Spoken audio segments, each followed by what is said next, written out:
Military Retirement Calculator 101. We're going to talk about that here today on the Heritage Wealth Planning YouTube channel. I'm going to look over a militarypay.defense.gov calculator. That's the first thing that pops up in my Google search engine. So let's look at this and see what we come up with. I actually ran a couple tests before. It's pretty interesting. I like it quite a bit. So this is a good place to look at it if you're a military, think about retirement and you want to know how you can kind of break down your income. So let's dive right into this, my friends. We'll shut this guy down. Welcome to the Heritage Wealth Planning YouTube channel, the place where you come to learn about military retirement income, retirement calculators, and retirement planning, tax planning, everything under the sun when it comes to financial planning. You, my friend, are at the right place. So subscribe. On the bottom right down there, I can't remember if it's down there or down there, there's a tiny little button that says subscribe. So hit that guy and then hit the bell to be notified for future content because we do lots of videos. All right, so let's dive right into this. So actually, what I'm going to do is I'm going to go to Google. And I'm going to show you, we're going to go to, if I can get Google, military retirement calculator right there. So the first thing that pops up under military retirement calculator is the military compensation calculator, active duty retirement, high 3, the whole thing. So this is this guy right here, and this will pop up. And we're going to start with this one. So it gives us a couple. Yeah, so this is it gives us a couple templates here. So please adjust. Actually, some guy was telling me he's saying I can make this bigger. That doesn't do a whole lot. Bear with me just a second. One of my subscribers, nice guy, Joel from Florida. So Joel from Florida was telling me, yeah, that might be, all right, sweet. There we go. That's going to work much, much better. Let's get out of that. I don't like the full screen like that, but that's okay. All right, so anyway, so it's Joel from Florida. Appreciate your heads up there. That's fantastic. So now you can see us a little bit better. All right, so we got a couple things. So the template, the default, I should say, please adjust each of the factors to suit your situation. And they do have the BRS, blended retirement system here. I'll probably run through that some other time. Here I want to do a quick and easy tutorial. You're going to retire in 2018. You got 20 years of service. You're an E8. And so if those of you in the Army, we know that's a master sergeant or a first sergeant. Remember the old Army commercials, be all you can be? And the other guy drinking a cup of coffee out of a canteen said, hey, first sergeant, good morning, because they already did more before 9 a.m. than you did all day. I always remember that. Man, I used to love football, watching football. Just those Army commercials came on all the time. They didn't do anything for me, even though I did go ultimately into the Army. But I just, part of my childhood was seeing those Army commercials. Be all you can be, something, something in the Army. All right. Now, they do have you a default tax rate of 28%. So I'm not a fan of that. We're going to have you a default tax rate of 12%. First of all, there is no 28% tax bracket anymore. And that's just going to be too high. So I'm going to change that, and you probably should, because if you don't, we'll crunch a couple numbers here. All right, so remember, you're an E8 retiring at 20 years. Probably, we'll just use that for the time being. Let's hit calculate and see where we come up with. High 3, final pay high. Well, it is high 3. High 36 retirement calculator output. These results are based on your assumptions. The future will differ from these assumptions, and actual results will differ correspondingly. Remember, these results are not guaranteed. They're merely estimates. The point cannot be emphasized too heavily. There's no guarantee these assumptions will all prove correct. That's why you should play with the assumptions. I think that's pretty simple. The intent of this analysis are pretty self-explanatory, but I like it. They're not messing around. They're saying not once, but twice that you should mess around with this, not them. Actually, I've hardly ever seen a calculator that says that's why you should play with the assumptions. I think that's pretty cool. So good job, guys. The intent of the analysis is to make a fairly simple and direct estimate of the financial flow resulting from your retirement and be able to investigate some of the basic factors that influence the results.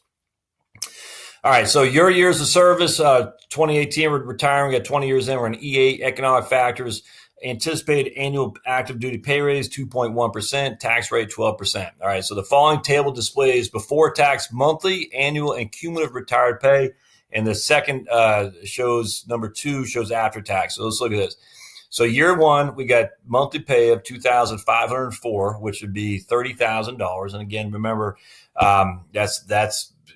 that's as of a E8 right now with 20 years in. And I guess they'll show us what they think the E8 salary was, I believe. We'll go into that a little bit more.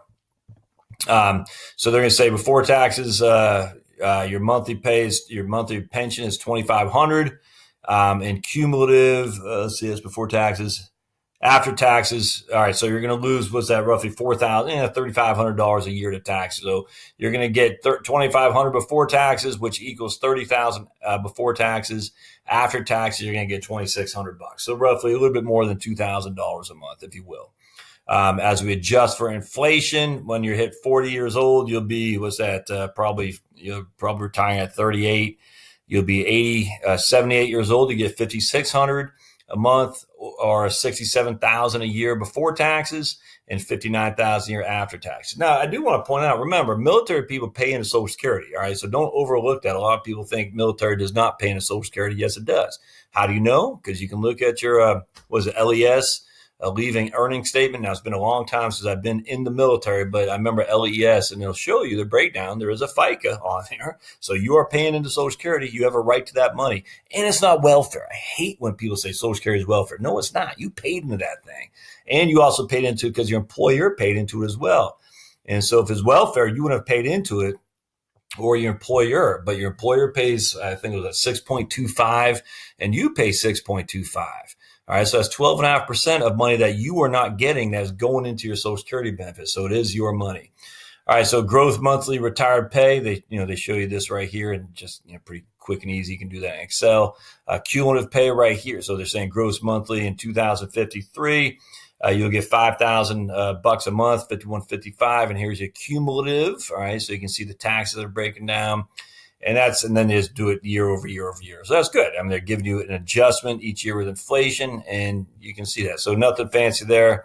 I like that. I do want to show you the difference. So remember, if we're going to year one, the difference between the 12% tax bracket and a 28% tax bracket, we're going to lose $3,500 a month in taxes. So we'll go from $30,000 to $26,500 roughly in taxes. Now, if we go to a 28% tax bracket, which is the default, is going to be pretty significantly much lower, actually. So let's go here, and we're going to go down to right there. We go down to $2,100 a tax, so we lose $8,400 a month. I mean, we lost 35. That's almost triple. All right, so that's a big deal, my friends. And so if you're using a default of 28%, you could be you're underwhelming yourself in terms of your reality when it comes to your retirement income that you have from your pension. Now, if we change this to, let's say, 25 years in service, we're still in E8. I want to go back to 12. And they're running the numbers here. I mean, they know what an E8 is pay. All right, so we don't have to put that in. They know, which is nice. That's why, because you go to the military government website, they know exactly what an E8 with 25 years is getting. That's what makes it pretty sweet. And they're using the 2.1% inflation adjustment. So now we're 25 years in. We're still in E8. Your monthly pay here is $3,400. So an annual pay of $41,000 is an annual pay after taxes. So you basically have $3,000 a month. So so this kind of like goes to Social Security. Before is roughly $2,200 a month. Here's about $3,000 a month. So the question is, as an EA at 20, should you stay in? Let's just say you're not going to become a sergeant major. You're going to be stuck as a first sergeant or stuck as a master sergeant. Should you stay in for another 5? Well, I mean, the facts are, every year you stay, if you stay in for another 5, you're going to increase your monthly pay by, let's say, about $1,200 a month. And so now you're 40, you'll get out. I had you get out at 38 because you went in as an E1 at 18.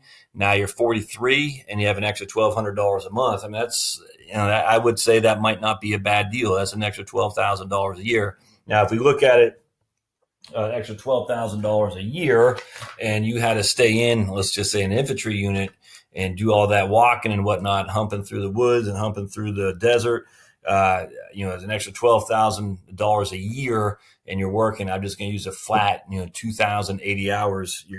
That's going to give you, that's basically $5.76 an hour for that 1 year of labor. All right. So again, we're getting an extra $12,000 a year in year one. Divide that by 2080 for the number of hours you work in a 40-hour work week. I absolutely get it's not a very good comparison simply because you work more than 4. I get that. And on top of that, it's not going to be 12,000 a year extra for 1 year. It'll be for many, many cumulative years. I get that too. But at the end of the day, you are going to work an extra 5 years to get that extra 12,000 a year. So in fact, what you'd have to do is you say, all right, if I work an extra 5 years for $12,000 a year more, that first year, say we take 2,080 times 5. So that first year, I'll have worked an extra 10,400 hours. All right, so we take 12,000 for that first year that I retired, divide by 10,400 hours, and now it's $1.15 an hour. Does that make sense? Now, if I die the following year, I'll have made an extra 24,000, and I've worked an extra 10,400 hours. So now it's $2.30 an hour. Maybe one of these days I'll do a calculation. I think that actually probably a pretty good idea, where I say if you work an extra 5 years and you get an extra $12,000 a year, an extra $1,000 a month, your average dollar that you make, your how much you make per hour of work is $1.15 in year one, $8.95 in year 10, and $15 in year 15 or something like that. I'll have to do the calculation. I think that'll actually be very helpful to see if people should stay an extra 5 or if they should get out. I think that actually I will do that. As a matter of fact, I think that'll be pretty interesting. Maybe I'll even do that today. All right, so I'm a fan. This is pretty good. Active duty retirement, reserve retirement. I'm not even sure what these are. RMC retirement, retired military regular military compensation. Some of basic pay, average basic allowance. Okay, so I'm not familiar with that or at all. Family size. Okay, so that's interesting. Maybe I can learn into a little bit about that. SCAADL, disabled daily. Special compensation for assistance for activities of daily living. That's pretty interesting. I'm not very familiar with that.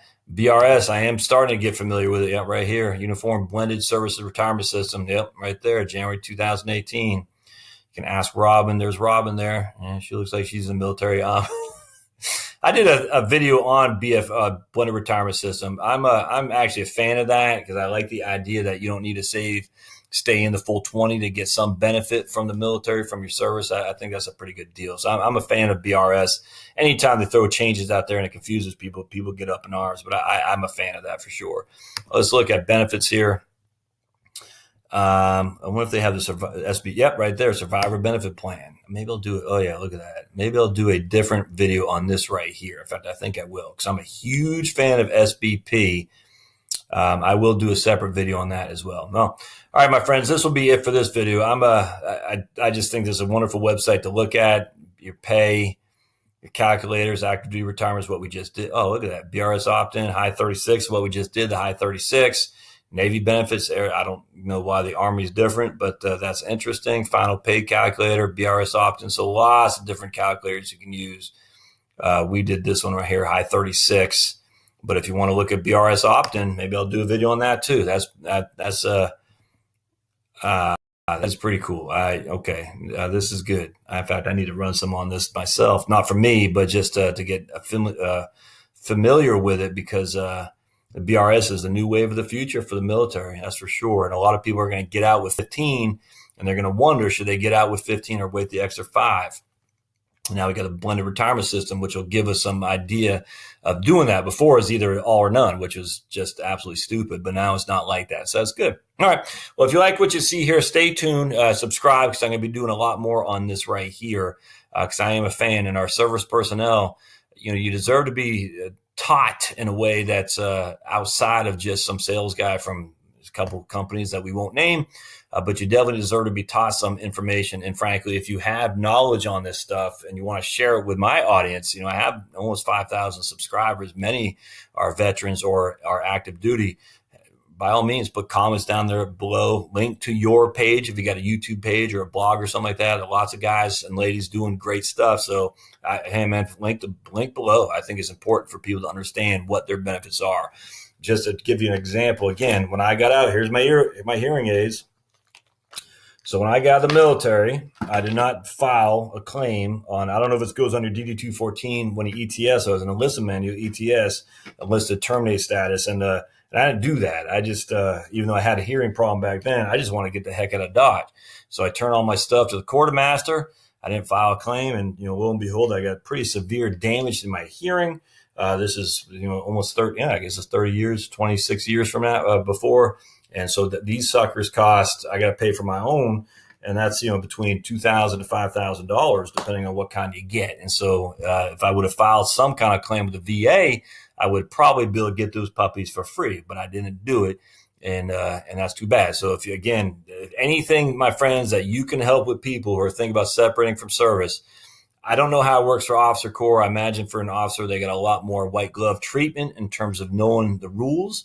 The enlisted guy, especially in the infantry, there wasn't. It's just go turn your stuff in and sign the dotted line and you're ready to rock and roll. So the help will always be needed by some of the enlisted guys out there. So don't hesitate at all to provide them some info. All right, my friends, subscribe, comments, thumbs up, all that stuff helps. The blog is heritagewealthplanning.com, heritagewealthplanning.com. Go there, and we'll see you next time. Thanks now.